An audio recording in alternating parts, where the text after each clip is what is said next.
podcast. These are the true stories that made it wild.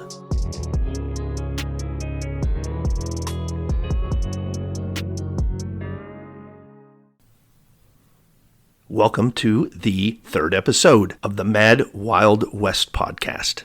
Talking about mad and wild, it is Mad and Wild election week, so I hope everybody is staying sane out there. Our main story today is going to be about San Francisco. We're going to take a walk through the streets of San Francisco of about 1870. But before we get to that, let's take a look at something different. Here we go, November 3rd, 1880. There's a $100 reward for Tom Dean. The above reward will be paid by the Mora County Stock Growers Association of Mora County, New Mexico, for the arrest and delivery to the proper authorities at Morin County Jail of Tom Dean, alias Tom Cummings, for stealing cattle. Dean was last seen and heard from at the narrow gauge railroad camps at Rio Aruba County, New Mexico. So keep your eyes out for Tom Dean. Just in case any of you want to take a little trip, I wanted to let you guys know that from Prescott by Skull Valley, that's in Arizona, to Wickenburg, to La Paz, to Rock Spring, and then to San Bernardino, 415 miles and back once a week. It leaves Prescott Thursday at 10 a.m. and you arrive in San Bernardino in 8 days by 10 p.m. Wow, 8-day trip from Arizona, the middle of Arizona, to San Bernardino, California, in Southern Cal. Crazy how times have changed when it comes to travel, huh? Okay, you guys all know this is called the Mad Wild West podcast, and this is going to fall under wild. And I mean wild. This is why I love sharing stories. This is exactly why I started doing this podcast. I gotta read this to you. All right, this is the Weekly Arizonan, November 27th, 1869. In the vicinity of Spoon River, Illinois, is a child that was born and has lived 5 years without a head.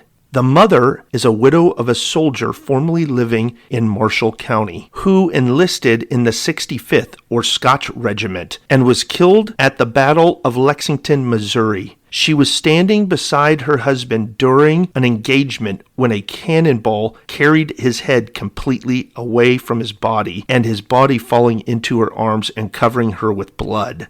Okay, that is crazy. His wife was with him in the battle. I digress. That isn't the crazy part. Now listen to this. When her child was born, there was not a semblance of a head about it. The limbs are perfectly developed, the arms long, and the shoulders, where the head and neck should be, are smoothly rounded off.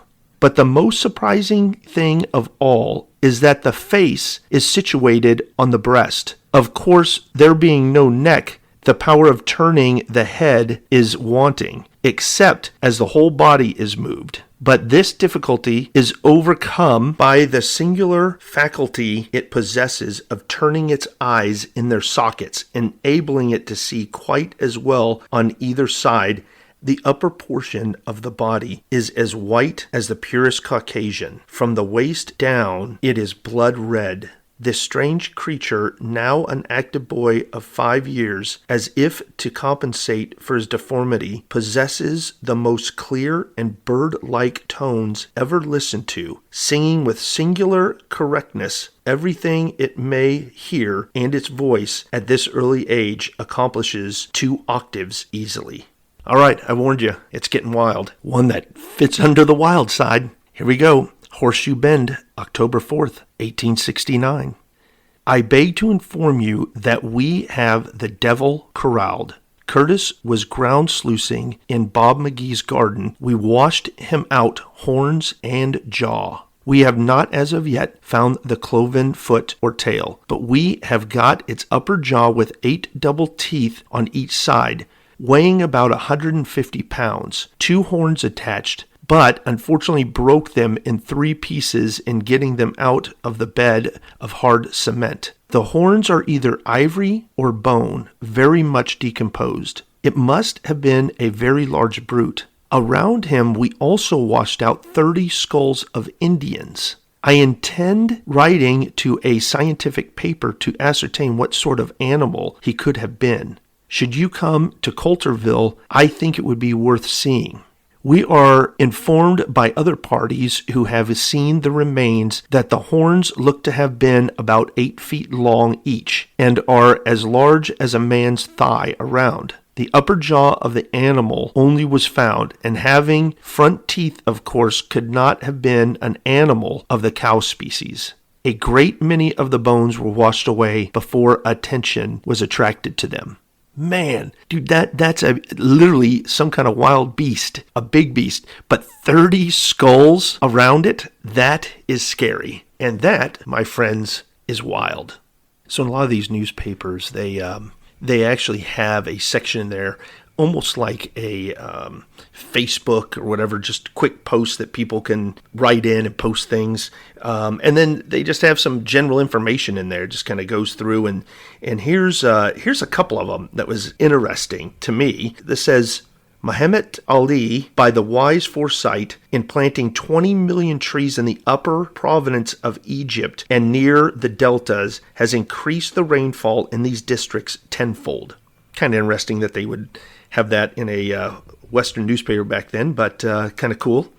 This is kind of sad. Mr. and Mrs. Radin have lost 10 children within 4 years. 7 of the number have died of diphtheria. 6 in 1 week about 3 years ago. Talk about rough. That was the life of a lot of pioneers. They dealt with death daily on some huge scales like that one. From the Los Angeles Star, we have a little statement, and this is sad as well. The man named Schaefer, whom we stated shot himself at Wilmington last week, died of his wound. He had been a sergeant of Company B, 14th Infantry, had been drinking for some days, was attacked by delirium and tremors, and he shot himself in the left breast and died in the hospital on Sunday night. Dr. Edgar attended him, but there was no hope of saving him from his injuries. Hey, for all you living out in San Diego, check this out. You guys will be glad to hear that in May 8th of 1869, it says, San Diego has been made a port of delivery, and Dr. D.B. Hoffman is the Inspector of Customs. We congratulate our enterprising neighbors that the growing importance of their city has been recognized by Congress. Since the establishment of the semi-weekly mail service between San Diego and Tucson, we have become more than ever interested in the prosperity of the city with a beautiful harbor. A band of Indians made a raid on a settlement in Chino Valley, stealing 11 head of horses and mules. The animals were taken out of a corral and stable, the doors of which were found closed and fastened the next morning. None of the stock has been recovered.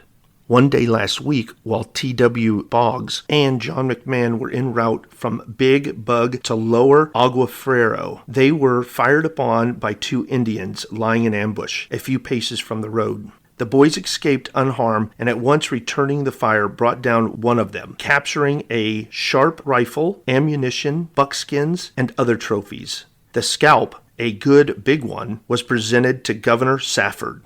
Wow, that's interesting. Just bringing somebody's scalp and giving it to, I guess, the governor. And obviously, I guess he took it. Quite interesting present. I'll pass on that one, but that just shows you how gruesome things were out on the West and how life was so cheaply looked at. Okay, you know what time it is. Time for ads. Do you guys have any tooth pains today? Your teeth bothering you? Some tooth, maybe it's sensitive. Well, we've got the cure. Cocaine toothache drops. Instantaneous cure. Price 15 cents. Prepared by the Lloyd Manufacturing Company, 219 Hudson Avenue, Albany, New York, for sale by all druggists. Yep, that will clear that tooth pain right up. I guarantee you. For only 15 cents. What a steal. I know you're going to be excited about this one. Here you go.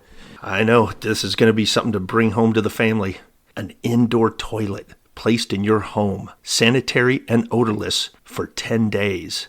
Free trial. No money down, no deposit, no more outside backyard inconvenience, no chambers to empty, no sewer or cesspool.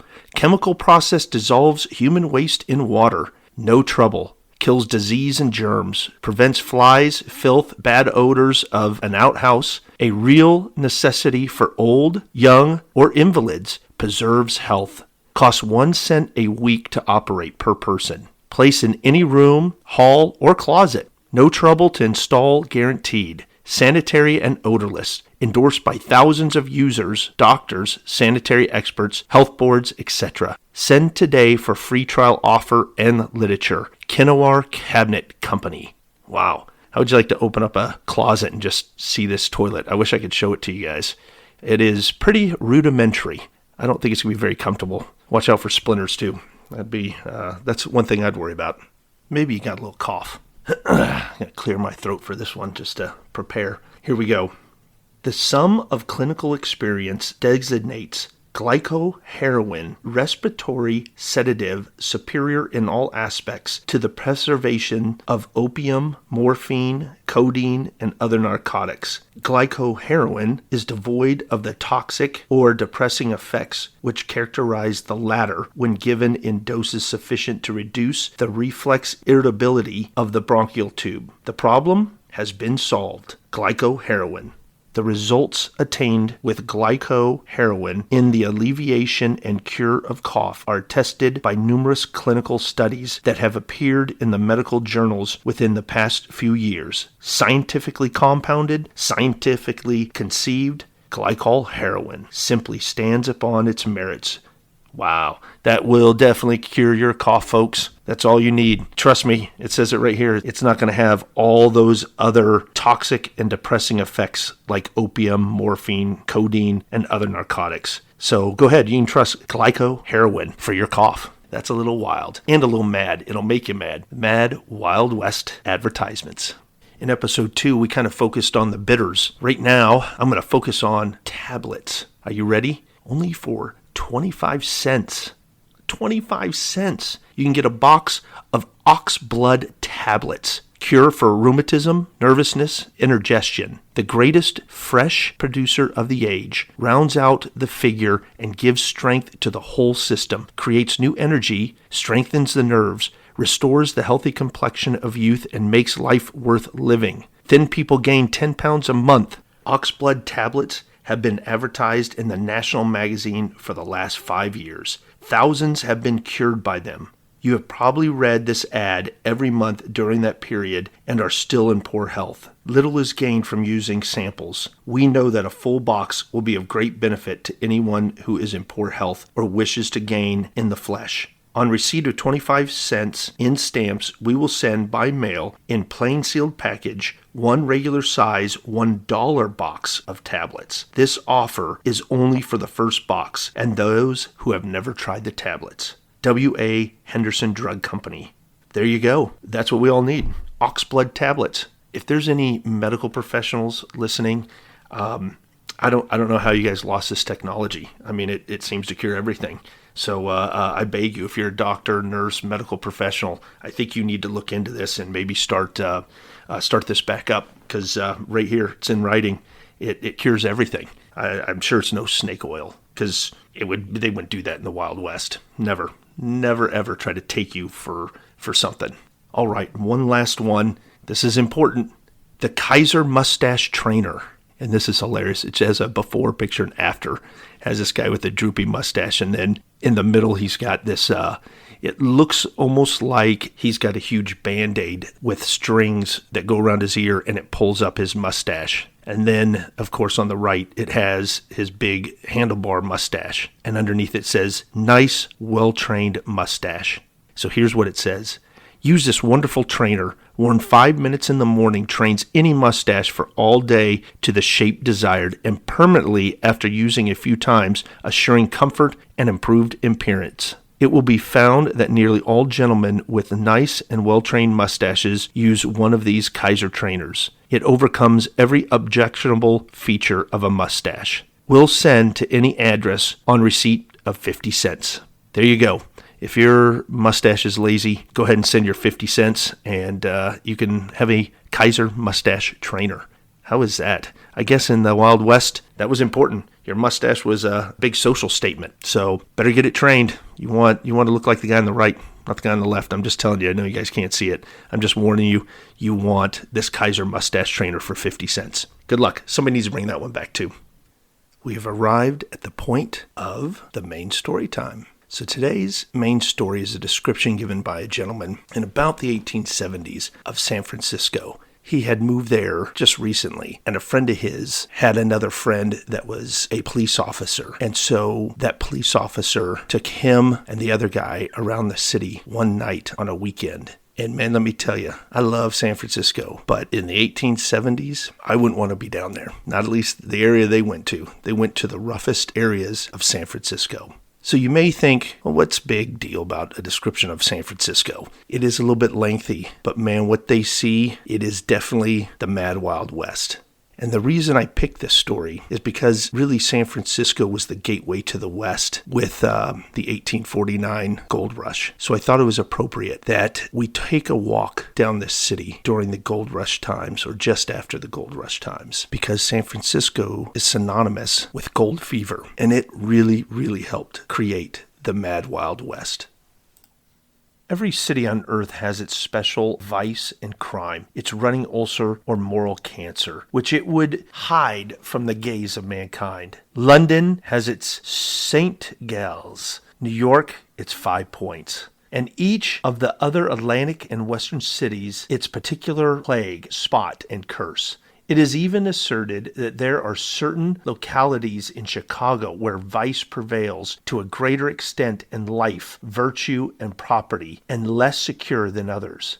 San Franciscans will not yield the palm of superiority to anything to be found elsewhere in the world. Speak of the deeper depth, the lower hell, the maelstrom of vice and iniquity from whence those who once fairly entered escape no more forever, and they will point triumphantly to San Francisco, strewn from its end to end with the wrecks of humanity, and challenge you to match it anywhere outside of the lake of fire and brimstone. It's Saturday evening in the middle of the rainy season, when no work is doing upon the ranches and work in the placer mines is necessarily suspended. And Meadtown fairly swarms with honest miners and unemployed farmhands who have come down from the mountains and the cow countries to spend their money and waste their time and health in doing or seeing life in San Francisco. It's now alive with jayhawkers, short card sharps, rounders, pickpockets, prostitutes, and their assistants and victims. We cannot find a better night on which to pay a visit to the locality. Half a dozen of us, more or less, make up the party, and we start out. The evening is pleasant, and Montgomery and Kearny streets are filled with the beauty of fashion and wealth of San Francisco. A military company in brilliant uniform with a full and very superior band returning from a target excursion pass upon the street, attracting the attention of the throng for a moment, and then come in turn, a party of horsemen and horsewomen, gaily mounted, coming in from the Cliff House at Point Lobos, or just straight out of the night ride, who dash down the street at a gallop, are glanced at, criticized, and forgotten. The drift of the crowd is toward the various places of amusement. We pass up Washington Street a couple blocks, leaving City Hall, and turn to the right onto DuPont Street. We have gone hardly 10 steps and seem to be in another world. The uncouth jargon of the celestial empire resounds on every side. The stores are filled with strange-looking packages of goods from the Orient. Over the doorways are great signs with letters in gold, cut into the brilliant blue or black groundwork. Women in black or blue silk and loose trousers, hair wonderfully gotten up, and slippers with soles an inch or two in thickness, which, as we saw running around by daylight, gaze at us and nod knowingly at the policemen who kindly volunteer to accompany us. Men with long queues of hanging hair down their backs to their very heels, and clad in costumes of far-off land, crowd the sidewalks and jostle each other and ourselves around the lottery shops and the doors of their own gambling houses. The air is of a strange, dreamy odor, which you recognize as of opium and tobacco mingled together. And if it be during the time of the Chinese New Year holiday in February, there is an incessant roar of musketry from the explosions of firecrackers which are thrown into the street in packages and by the box from every store, gambling house, restaurant, and dwelling until the atmosphere is one of blue cloud of powder smoke, and the pavement is covered with red husks of millions of popping firecrackers. We notice numerous narrow doorways with cloth signs with huge Chinese characters over them. These are the entrances to the gambling houses. At each sits a valiant guardian or doorkeeper, as silent as the Sphinx, with his hands tucked up into his sleeves and his face as rigid-looking as the Buddha in the Buddhist temple down the street. He speaks to no one unless accosted. Behind him, we see an open door, a long, narrow passage, and another door at the end. Chinese men are entering or coming out at every moment. And why should we not enter? We approach the door, and the wooden-looking doorkeeper suddenly starts up as wide awake as you and I, and stamps his foot on the floor. We see the door fly shut, no human agency being visible. Hear a bar fall against it from behind. Hear the rattling of a chain, and it's all up with us there. We might kick the door until morning, and it would avail us nothing. He knows what he is there for, and we need not waste our precious time on him. We had better give up the attempt to see inside a Chinese gambling house and go further down the coast in search of amusement. We retrace our steps and go a little way up Washington Street to an alley perhaps 15 feet in width, running through the block north to Jackson Street. This is China Alley, and it is occupied solely by Chinese prostitutes. The houses are all small brick affairs coming flush up with the edge of the alley and have windows with wickets in them, made by setting one pane of glass in frame by itself and hanging it on hinges. There is a front and a rear room to each of these little dens. And as we walk along, we can see all the arrangements of the outer rooms. Each of these places appear to be inhabited from 2 to half dozen Chinese girls, some of whom are dressed in hoops and long dresses, but for the most part are clad in the costume of their own country. These poor creatures are all slaves, bought with a price in China and imported by degraded men of their own race who despise our laws, contrive to hold them to a life law of servitude. They have been reared to a life of shame from infancy and have not a single trace of a native modesty of women left. They are, as we have said, mere children in a point of intellect, having no education whatsoever and no experience of the world outside of the narrow alleys in which they have always lived and the immigrant ship in which they were brought over to this country. They have their likes and their dislikes, of course, and become attached to each other in a childish way, frequently being seen walking together on the streets, hand in hand, like little sisters going home from school. At very long intervals, some of these poor, untutored children of the East become embedded with the Western notion of liberty and rights, and making their escape from the clutches of their masters, become joined in lawful marriage to someone laborious or a washman or other countrymen, and endeavor to settle down to an honest life.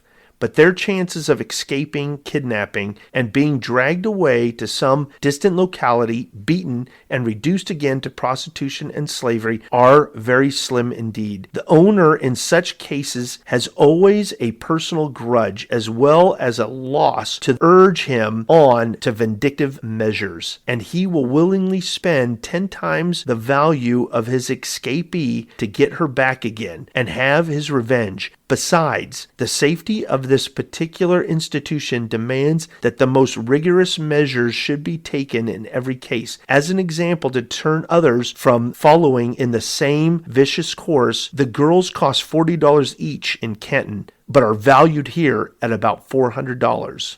If passably good-looking, young and healthy, and readily sell at the figure in cash or approved paper, each colony of a half-dozen girls is under the immediate control of an old mother, herself a retired prostitute, who jealously watches over each and receives from them the wages of their shame as a fast and earned income. From each wicket at all the way down the alley, a female head may be seen protruding, and there is constant fire of jokes going between the occupants of the dens on each side of the alley, while every passer-by comes in for his share of personal notice. A girl with hair carefully braided and decked with artificial flowers and cheeks and lips cunningly painted so as to resemble those of her frail sisters notice us looking toward her wicket, and instantly raising her hand taps the window, but at the moment catches a glimpse of the policeman behind us and shuts the wicket and turns away as if she had not seen us at all. The alarm runs down the whole alley in an instant. There's a rattling of wickets, and as if a hurricane was sweeping through the place, and in a half-minute all is silent as the grave, and not a head to be seen. It is a spectacular misdemeanor under city ordinances for a Chinese woman to tap on a window to attract the attention of anybody on the street, and the girls well know what is in store for them if they are caught at it by the police.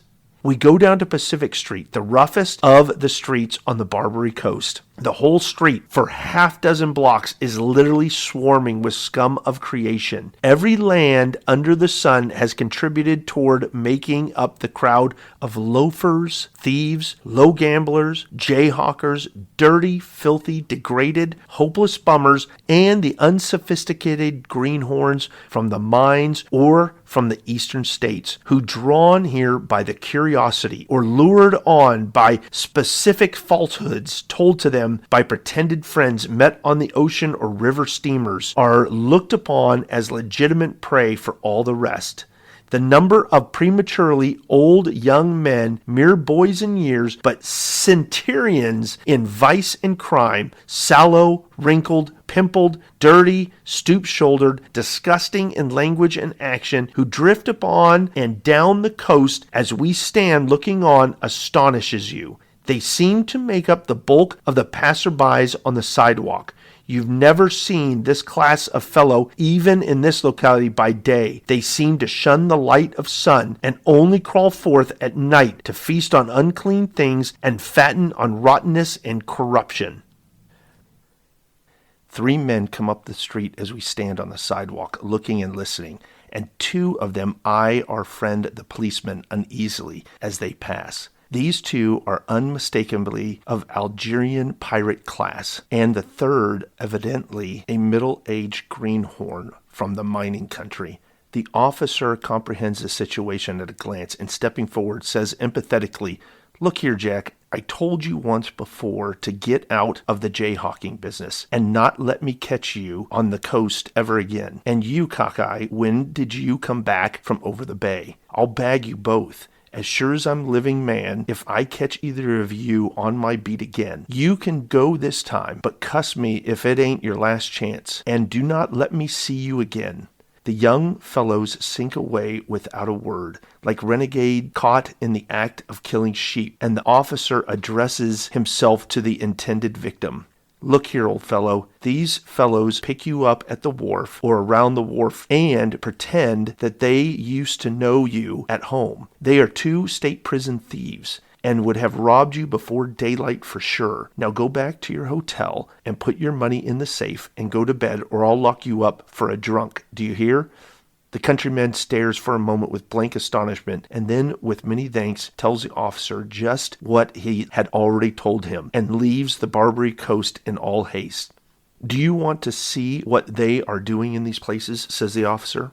"Come in here with me." We enter what appears to be an ordinary corner grocery, with piles of potatoes, onions, soap, candles, and other ordinary goods in boxes and bags stacked up in front. Everything looks quiet and respectable, but the German or French proprietor of the place glances anxiously at our escort, who pushes open a green Venetian blind, which serves as a door at what appears to be the back room, and motions us to enter. Here in the inner room, from which the grocery is in the front, but it is a screen in reality, we find some 20 rascally-looking people from Panama, the West Indies, Peru, Ghana, sitting around in dirty tables playing draw poker and other swindling games. The officer leads us out once more onto the street. We next enter a similar appearing establishment in which there are billiard tables in the back room and the crowd of cutthroats playing pool with any amount of small change changing hands at every game. That sharp-nosed fellow with the billiard cue in hand murdered a peddler at New Almeida a few years since, but his woman swore him clear. That hook-nosed villain smoking right there is a newcomer, is a horse thief from San Jose. He has been over the bay, i.e. in state prison, across the bay from San Francisco 3 times, and will go again soon, I reckon. That little fellow there with the scar on his face is a dealer, and that one-eye guy there is a burglar. We next enter a low room on the ground floor of a rickety old frame building which has stood here since 1849, and passing the screen which shuts off the view of the street, find a stock bar with every species of liquid poison at 5 cents a glass. A rough-looking Irishman behind the bar, 2 miserable, bloated, disgusting-looking, drunken white females are quarreling with each other in the front. On the range along the wall sits a third wreck of a female humanity, swearing like a pirate and cursing at every breath, while a man with a face like a diseased liver, who once represented a western state in Congress, is patting her on the back caressingly and endeavoring vainly to quit her quarreling, lest the police outside should hear her and make a raid on the establishment. In one corner, a party of sailors from a Honolulu whaling vessel are holding a drunken powwow, but as we cannot understand a word of their language, we pass by them with a glance. At the sight of our companion, the policeman, the woman on the sofa breaks out like a maniac in fresh curses, and stepping to the door, he gives her a long, sharp whistle. 2 answering whistles are heard, and in a few seconds 2 more policemen arrive and start with the furious woman between them for one of the calabooses. Guided by the music of violins, guitars, and pianos, and the tramping of many feet, we descend a narrow stairway and find ourselves in one of the most notorious dance cellars in San Francisco. There is a low bar at one side of the room near the entrance, and at the farther end, a raised platform for musicians. About 40 young women and girls ranging down to 10 or 12 years of age, dressed in gaudy, flaunting costumes and with eyes lighted up with the sinister glare of debauchery, are on the floor, dancing with as many men of all ages, rowdies, loafers, pimps, thieves, and their greenhorn victims, while perhaps 50 men of the same stamp stand looking and applauding the performers.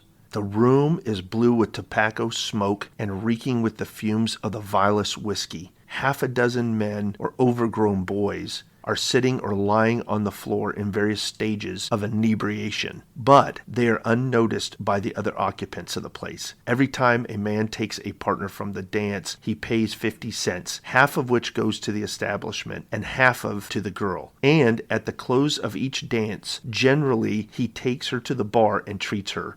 We notice that the females appear to be almost all of foreign birth, except some being Spanish Americans, with occasionally an Indian girl who has been raised as a servant in some family home in San Francisco. This place has been the scene of many a savage affray and brutal murder, and often we have seen the sawdust on this floor red with blood of some of the victims of knife or bullet. It is long past midnight, but the drunken orgies go on unchecked, and will do so for hours if no bloody murder occurs. Do you want to see where these people lodge? Come with me, says our official friend. We notice many large lamps with lodgings 25, 50, and 75 cents per night painted thereon are hanging at the doors of dirty, dilapidated-looking buildings. We enter one of these places without ceremony. A wrinkled old hag sits in an outer bandbox of an office to receive payment in advance from the customers of the establishment. "Who have you got in here tonight?" demands the police officer. "Well, we ain't begun to fill up much yet, but there's Tom Reynolds, there's Constable Bob, there's Bluey and Callahan, and a few others. I hope you don't want any of them now, do you?" replies the hag. Relieved by the assurance that the visit is only one of curiosity, not on behalf of the law, the old creature, with a chuckle of satisfaction, leads the way with the lamp, and we go through the premises. The room where the lodgers are at for 25 cents a night are stowed away and fitted with bunks, like the forecastle of a vessel, and each lodger has a narrow straw mattress, a pair of blankets, perhaps dirty sheets as well, and a pillow. Bidding the old hag good morning, we next visit a huge 3 or 4 story building with a large area in the center and galleries all around the inside, cut up into almost innumerable little rooms, which are the rooms that they pay per month to stay in. Usually it's to the pretty beer slingers and their male companions. Every girl attending in the bar cellars has a male friend. Sometimes it's her husband, but often not, who fights her battles, robs her of her earrings, and not unfrequently plunders by collusion with her the inebriated greenhorns whom she tices into her den after the deadfall has closed for the night. Bang, bang, bang! What was that? We hear a sharp whistle of a policeman and several answering whistles, and run out to the street to see what's going on. The story is soon told. An officer has met 3 well-known thieves sulking through the alley and with something in their bags on their backs. On general principles, he orders them to halt and is answered with a staggering blow with a slug shot by one of them. To draw his revolver, and he lets fly at each in succession, is a work of an instant. One of the desperadoes is shot through the heart and falls dead in his tracks. One is lying on the ground with his right thigh bone shattered by the bullet, so that it would require amputation. And the third is barely hit in the side. He has thrown up his hands and is standing waiting for the irons to be put on him. The police clear the field of action in a few minutes, and on searching the bags find a quantity of valuable goods just taken from a grocery store on Pacific Street, which the defeated party had broken open and plundered. The 2 survivors are now in state prison, one of them with a wooden leg, and the officer is still on the police force. The excitement being over, the officer conducts us through a narrow alley swarming with Chinese prostitutes and reeking with 1,000 separate stinks, each one more abominable than the other, to see what he designated as a Chinese hoodoo house. In the back room, hidden entirely from the gaze of passerbys in the alley, we find a crowd of the lowest class who are enjoying themselves in various ways. In an alcove on one side of the room is a raised couch spread with matting and provided with a braided split cane pillow for the accommodation of the opium smokers, 2 of whom are now stretched out at full length, gazing into vacancy with fixed, staring eyes, unconscious of all that is passing around them, and wrapped in the wild hallucinations called into existence by the fumes of the deadly drug, which is sooner or later to utterly prostrate them, bodily and mentally, and send them, after awful sufferings, to an untimely grave. One more sight before we leave the neighborhood. The officer leads us to a few doors further down the alley, and enters us into a low sitting room, dimly lighted by an oil lamp. Stretched on the floor of this damp, foul-smelling den are 4 female figures. These miserable wretches are the victims of the most fearful and loathsome disease, which the vengeance of God has cursed sinful humanity, and having been pronounced incurable by Chinese doctors and refused admission under our laws to the almshouse and public hospital, are here dying by inches, a slow, lingering, horrible death. One of them, at our request, lifts from her face a cloth which hid it, and in the place of a mouth, lips, cheeks, and nose, we see a horrible cavity formed by the eating away of the flesh until the bare bones are exposed, as in the grinning effigy of a death's head on some ancient tower. With a sensation beside which seasickness is delightful, we rush from the room and regain into the alley, determined to see no more. One more sensation is yet in store for us. As we emerge on Jackson Street once more, we are met by an officer who tells us that another one of those horrible, mysterious murders have fallen women, which have horrified the community over and over again and baffled and set at defiance the detectives' powers of the city officials has been perpetrated in Stout's Alley, a few yards of Washington Street, and an officer at the door who is keeping back the curious crowd of men and women which is gathered on hearing of the news, admits us into the house where the tragedy has been enacted. There are 2 rooms on the main floor, which had been occupied by the Frenchwoman, now dead.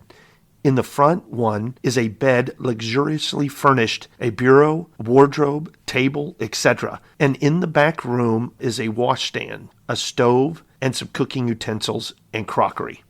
Her male friend slept upstairs and knew nothing of the tragedy going on below. The police are busily at work searching for clues to lead to the detection of the murderer, but all in vain. On the floor in the front room, the body of the miserable victim is lying in a pool of blood, the skull fractured by a blow with a chair, which lies destroyed by her side, and the throat cut from ear to ear with a dull knife taken from the other room by the murderer. The bed is drenched with blood, and a pillow thrown against the wall on the other side of the room is saturated with it.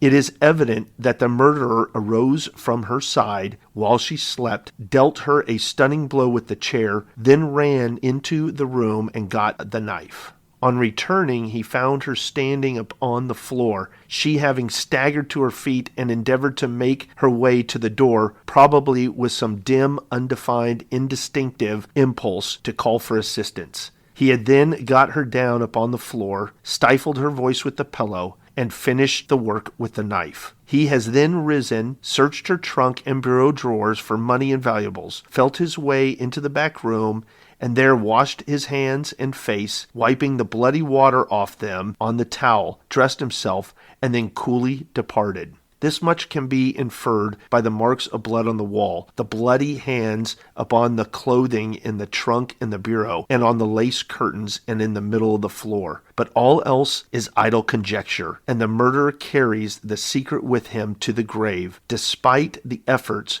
of a really efficient and energetic police force. Out in the street once more, the city is silent, and the streets deserted at last. We have seen enough for one night, enough for a lifetime of this sort of thing, you say. Well, we'll not quarrel with you on a matter of taste. And so, just as the first faint light of the gray dawn begins to flush the eastern horizon beyond the Contra Costa Hills, we break up our little party and wind our way to our several homes. Thus ends our long night in San Francisco. I hope you enjoyed this week's episode and the crazy stories. And until the next episode, keep your horses tied up. Thanks for listening.